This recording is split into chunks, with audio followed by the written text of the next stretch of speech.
Demi Allah, siapa yang jujur dalam menyampaikannya, ya saya bersumpah dengan nama Allah, demi Allah tidak ada Al-Fatihah setelah sholat 5 waktu. Yang ada dari Nabi setelah sholat 5 waktu, silahkan buka Sahih Bukhari, Sahih Muslim, Sunan Abi Daud, Sunan Tirmidzi, Sunan Ibnu Majah, dan seluruh kitab hadis serta seluruh kitab fikih, baik fikih Syafi'i, Hambali, Maliki, Hanafi, ataukah Al-Fiqhul Muqarran, fikih perbandingan mazhab. Yang ada setelah sholat 5 waktu, Nabi setelah salam istighfar 3, kata Abdullah bin Abbas, istighfar 3 kali. Astaghfirullah, astaghfirullah, astaghfirullah. Kemudian Allahumma anta salam wa minka salam tabarakta ya dzal jalali wal ikram la ilaha illallah wahdahu la syarika lahu lahul mulku wa lahul hamdu wa huwa ala kulli syai'in qadir la haula wa la quwwata illa billah la ilaha illallah mukhlishina lahuddin walau karihal kafirun. Allahumma la mani' lima a'taita wa la mu'ti lima mana'ta wa la yanfa'u dzal jaddi minkal jadd. Kemudian subhanallah 33 kali. Alhamdulillah 33 kali. Allahu Akbar 33 kali. Ada pula yang berpendapat 11 kali. Kemudian la ilaha illallah wahdahu la syarika lahu lahul mulku wa lahul hamdu wa huwa ala kulli syai'in qadir. Kemudian ayat kursi, kemudian 3 kul. Khusus pada maghrib dan subuh membacakan la ilaha illallah wahdahu la syarika lahu lahul mulku wa lahul hamdu yuhyi wa yumiitu wa huwa ala kulli syai'in qadir 10 kali. Dan khusus subuh Nabi juga membacakan Allahumma inni as'aluka ilman nafi'an wa rizqan thayyiban wa amalan mutaqabbala. Demi Allah tidak ada paket Al-Fatihah atau salawatan setelah zikir salat 5 waktu. Ini yang datang dari Nabi. Buktinya buka seluruh kitab hadis dan seluruh kitab madhab. Tak bacakan supaya sampean tahu keramatnya bismillah. Nah, sebelum saya bacakan bismillah Fatihah, tak beritahu tentang ilmu tafsirnya karena ini penting sekali. Fatihah itu dawuhnya Allah, tentu itu dawuhnya Allah. Saya ulang lagi, itu kalam Allah. Tapi yang sudah diberikan kesampaian ke kita semua. Sehingga seakan-akan itu menjadi dawuhnya kita ke Allah. Jangan salah loh ya, Fatihah itu dawuh Allah tapi sudah diberikan ke kita. Sehingga posisi kita itu yang punya itu. Nah, kenapa ini perlu dijelaskan? Karena nanti ada kalimat iyyaka na'budu wa iyyaka nasta'in. Kalau itu masih kalam Allah, berarti Allah ngomong ke kamu, ngendikan ke kamu, kepadamu aku menyembah. Masa Allah menyembah kamu? Nah, sehingga ilmu tafsir itu menyelesaikan itu dulu ya. Saya ulang lagi ya, sebelum sampean sering baca Fatihah, aku yakin ya sering baca. Ini barokahnya ndak paham itu ndak pernah janggal. Nggak paham itu ya penting supaya ndak iskal, ndak janggal. Sebetulnya di kalimat itu ada yang janggal. Kalau Fatihah itu kalimatnya Allah atau kalam Allah, bagaimana dengan kata-kata iyyaka na'budu? Masa Allah ngendikan ke kita, kepadamu kami menyembah? Masa Allah menyembah kita? Maka penyelesaiannya secara ilmu tafsir gimana? Semua ulama mengatakan, bukan 1-2, semuanya mengatakan di Fatihah itu semuanya diberi kawalan kalimat. Saya ulang lagi ya, di Fatihah itu semuanya diberi awalan kalimat qulu, katakan wahai hambaku begini. Ya, katakan wahai hambaku begini. Nah, begini ini pelajaran dari Allah yang sudah diberikan ke kita. Terus kita mengatakan bismillahirrahmanirrahim, alhamdulillahirabbil, termasuk kita mengatakan iyyaka na'budu wa iyyaka nasta'in. Jangan bayangkan Allah ngendikan ke kita. Kalau Allah ngendikan kita berarti gini, hei wahyu ihdinas siratal mustaqim, tunjukkan saya jalan yang benar. Nah, nanti kamu terus, ya Allah, Anda aja minta pertolongan saya minta tolong siapa, kan jadi panjang kan. Ya, saya ulang lagi ya. Jadi itu di Ulumul Quran diterangkan gimana sebelum baca Fatihah ya. Fatihah itu kalamullah, ngendikane Allah, tapi yang sudah diajarkan ke kita dan sudah milik kita, sehingga kalimat itu menjadi milik kita. Tapi ya kalamullah, tetap kalamullah, tapi sudah menjadi milik kita. Udah paham ya? Ya pinter namanya. Ya, karena kalau tanpa penjelasan seperti ini, Anda akan iskal. Bagaimana Allah, iskal itu janggal, bagaimana Allah mengatakan iya karena butuh. Kan jadi aneh ya? Ya, jadi tak jelaskan secara ilmiah ya. Jadi kata ulama-ulama tafsir, ayat-ayat Quran seperti ini sebetulnya dimulai dari qulu, apa? Meskipun enggak dilafatkan.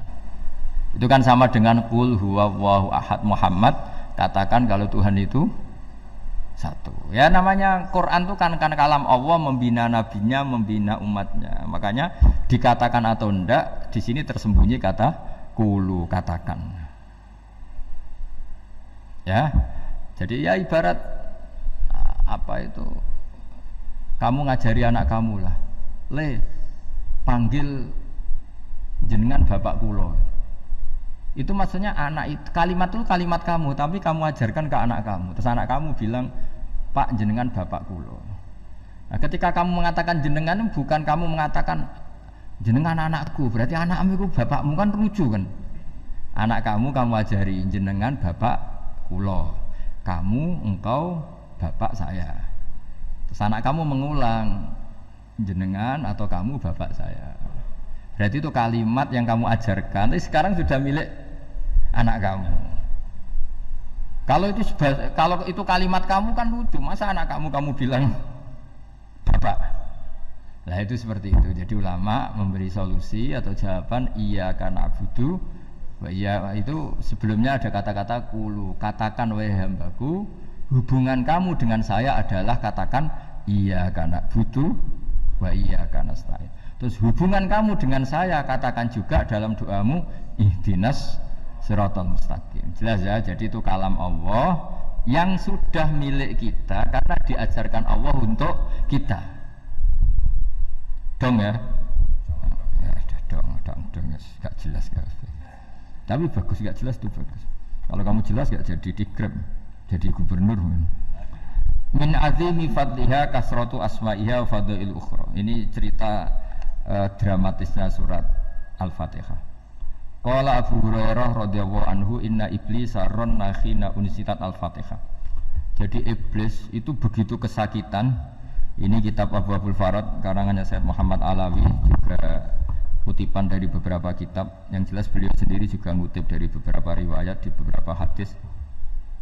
Halaman 1, 2, 3. Ketika Fatihah turun itu iblis kesakitan. Kayak orang sakit gigi lah, tersiksa sisanya karena turunnya surat apa? Al-Fatihah. Artinya kalau Anda baca Fatihah dijiwai, maka Anda melemahkan setan, melemahkan iblis. Wa qala Mujahid, khina unzilat Fatihatul kitab ronna fastama indahu asyayatin. Jadi ketika Fatihah itu turun, iblis itu terkapar lah kira-kira, sampai dijenguk banyak setan. Ketika mana di ICU lah kira-kira gitu kalau sekarang itu, entah COVID entah enggak tahu, pokoknya di ICU sampai dijenguk banyak setan. Enggak tahu bawa apa enggak tahu, pokoknya dijenguk banyak setan. Nah nyangoni karena ini apa? Ketuanya apa? Pingsan, sakit. Jadi iblis itu sakit sampai dijenguk anak buahnya setan-setan. Ya, semoga kalian semua tidak kenal setan. Kalau kenal berarti teman, apa? Wa qalu misla dzalik. Wa qala lahum laisa mimma taquluna syai'un walakin unzilat suratun laisa ajru qailiha illa an harrama alaihi nar jahannam. Saya ini bukan sakit fisik kata iblis. Kamu tidak usah jenguk saya, datangkan dokter terbaik, tidak usah. Saya ini tidak sakit fisik. Saya ini sakit karena ada surat yang diturunkan, yang pahala yang melafadzkan surat itu pasti selamat dari neraka.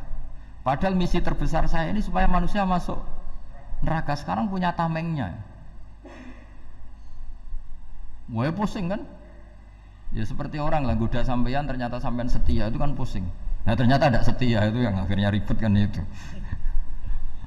Jadi iblis itu cita-cita terbesarnya kan semua orang itu masuk neraka. Nah sekarang turun satu surat yang gara-gara surat itu siapapun yang baca dijamin selamat dari neraka. Jadi walakin unzilat suratun laisa ajru qailiha illa an harramallahu alaihi nar jahannam. Karena jadi dia shock lah, kalau orang di Jawa itu bilang shock. Aduh sial nasib saya ini umat nggak bisa saya goda lagi karena tamengnya ada di punya. Qad batala kaidukum wa makrukum. Rekayasa kalian sekarang itu tidak ada gunanya semua. Nah, ini alhamdulillah di Indonesia kelihatan kan banyak yang miskin, banyak yang susah. Tapi selagi mereka masih sholat, itu keinginan mencari halal itu masih tinggi. Kayak apa kita di tengah kota, jauh dari anak istri, jauh dari tetangga. Biasanya kalau orang jauh dari anak istri, tetangga kan sakar PDW. Tapi yang soleh masih banyak, sudah jauh dari keluarga tetap lurus. Loh kalau yang dekat lurus kan wajar, konangan wong akeh gitu. Ini sudah jauh masih lurus. Nah ini nggak lepas dari barokahnya surat apa? Surat Fatihah tadi. Jadi karena ada surat yang menjamin pelafalnya atau qailiha terbebas dari api neraka. Wa qalat asyayatinul lahu is ayuse'en ta'muruna ya maulana. Faqala lahum idhabu wajtahidu hatta tukhfilu qulubahum hatta la yaqulu hadhihi surah. Lalu kita gimana? Jari para setan gitu. Lalu kita gimana? Terus kata iblis, sudah bikin mereka lupa sehingga tidak baca lagi. Selagi masih baca kita pasti kelak. Jadi kalau sampean sudah jarang baca Fatihah itu berarti sudah bagian dari kemenangan apa? Iblis. Jadi kalau sampean sudah jarang baca Fatihah itu berarti bagian dari kekalahan Anda, kemenangan iblis. Masih sering baca? Berapa kali? Terus apa lagi?